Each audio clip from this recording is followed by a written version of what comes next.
کہ ہمارے ذمے جو نمائندگی ہے محمد رسول اللہ صلی اللہ علیہ وسلم کے امتی ہونے کے بعد،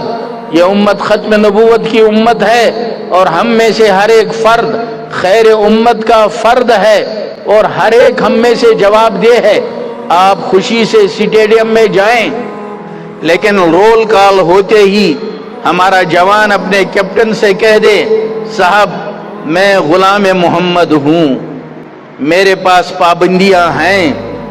میں اپنے گھٹنے کو نہیں کھول سکتا۔ ہمارے مردوں کا سطر ناف سے لے کر گھٹنے تک ہے، یہ وہاں اسی نمائندگی کے ساتھ جائے۔ اسٹیڈیم میں جانا آپ کے لیے ممنوع نہیں۔ آپ دفتر میں گئے، آپ وہاں دنیا والوں کے ٹیبل پر فائل آ رہے ہیں، وہ انتظار کرتے ہیں لاکھ روپے کی تنخواہ کے بعد حرام کے کسی نوٹ کی، لیکن یہ نمائندہ ہے محمد رسول اللہ صلی اللہ علیہ وسلم کا، یہ کسی چیز کا انتظار نہیں کرے گا۔ یہ تاجر ہے دنیا میں دکان پر بیٹھا ہوا، یہ جب سودا دیتا ہے اس کے ذہن میں ہے، گونجتی ہے آواز، من غشنا فلیس منا، میرے حبیب نے میرے بارے میں کہہ دیا ہے، جو دھوکہ دے وہ سب کچھ ہو سکتا ہے لیکن امت میں نہیں ہو سکتا، اس امت کا فرد نہیں ہو سکتا۔ یہاں تو سوال ہی پیدا نہیں ہوتا۔ دنیا کے لوگ سڑکوں میں چلتے ہیں، لیکن اس امت کا فرد، اس کی آنکھیں امت کی نمائندہ ہیں، یہ اینی ہاؤ نہیں دیکھ سکتی۔ ان کے ہاں تو غض بصر کا حکم ہے، اس کی نگاہ اینی ہاؤ ہر شخص کو نہیں دیکھے گی،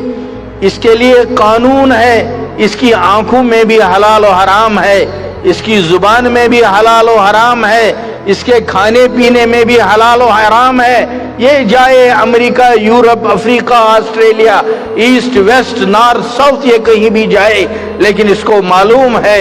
میری زبان میں دو جملے ہیں، جس کا پہلا حصہ لا الہ الا اللہ ہے اور دوسرا حصہ محمد رسول اللہ صلی اللہ علیہ وسلم ہے۔ میں پابند ہوں، مجھے پورے عالم میں جہاں بھی پہنچوں گا میرے ساتھ کچھ پابندیاں ہیں، میں ان پابندیوں کو توڑ کر نہیں جا سکتا، میں ان پابندیوں کو حد سے گزر کر اپنی زندگی نہیں گزار سکتا۔ میرے بھائیوں، دنیا والے دوڑتے ہیں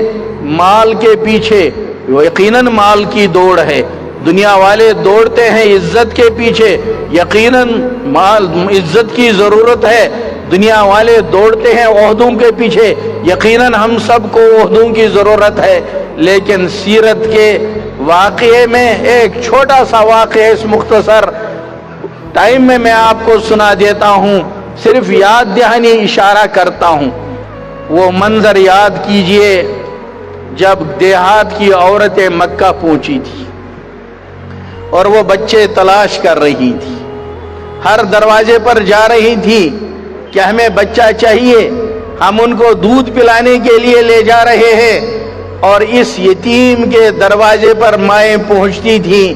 جب سنتی تھی یتیم ہے تو ہر ایک سر جھکا کر چپکے سے واپس نکلتی تھی کہ دنیا کا مال یہاں ملنے والا نہیں ہے،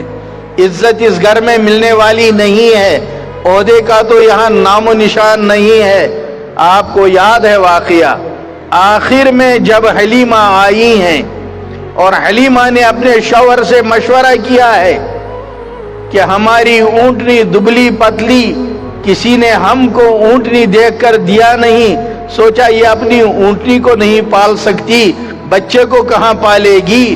اس کے پاس تو اونٹنی کو کھلانے کے لیے غذا نہیں، بچے کو کہاں سے غذا لا کر دے گی، اور یہ خود ایسی کمزور مریل ہے تو بچے کو کیا پرورش کرے گی۔ آخر دونوں نے مشورہ کیا خالی ہاتھ جانا ٹھیک نہیں۔ آپ لوگوں کو یہ واقعہ یاد ہے، آپ لوگ سن چکے ہیں اس واقعے کو۔ آخر دونوں نے مشورہ کر کے جب یتیم کو لیا ہے، حضرت آمنہ سے وصول کیا ہے، آسمان دیکھ رہا تھا، ہوائیں اس منظر کو دیکھ رہی تھی، مکے کی سرزمین میں یہ چیز واقع ہو رہی تھی، کس ٹوٹے دل سے حلیمہ نے اس بچے کو گود لیا،